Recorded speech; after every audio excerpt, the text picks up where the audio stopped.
Okay, here's an image entitled Makeover. Michael Belk used to be a fashion photographer, left his career and gives us all these beautiful images that we have at this section of Life Points. And this one is fascinating. You ever go online and Google images of people before and after plastic surgery? I do that sometimes. And sometimes you look like, man, I wish you'd never had that plastic surgery. Sometimes you look, oh, that was a botched job. Some people look worse, terrible. Sometimes you wonder how they even go out in public. They just look so different. Well, we're all into being different. We're all into looking different. We're all into changing our image. You have celebrities redefining themselves at different levels of their career.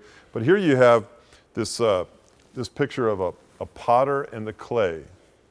And this is a fascinating thing about God. It comes from Isaiah 64, verse 8, where the people say, "You, Lord, are our Father, and you are the potter, and we are the work of your hand." That is to say, he is the potter, and we are to be the clay.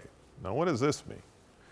Well, the transformation that you and I are looking for in our life, the change in our life that makes us more attractive inside, and even can change our countenance outside, is this reality of this relationship of the potter and the clay. Him spinning the wheel, molding and shaping our lives more to glorify him. Now, this is good news. Why? He brings about the transformation. We don't have to bring about the transformation. This is good. All we do is enjoy the ride, and he in us interacts with us, teaches us, instructs us, corrects us at times, disciplines us at times, that we begin to change. Our life becomes quite different. It's not about information, it's about transformation. Now, back in Bible days, if you went to the market and you saw this beautiful vase that some potter supposedly made, and you held that up to the light and you looked at it, if it was cracked and wax was replaced into that crack and smoothed over and then painted over, you would see light come through that crack in a different way. You would know that it's not sincere. That's where we get the word sincerity. Sincerity means your pot's not cracked, never has been. It's not been filled in with wax, and when you hold it up to the light, it's whole. When you test it, it turns out whole. Christ is interested in taking you and rebuilding you into something that is sincere.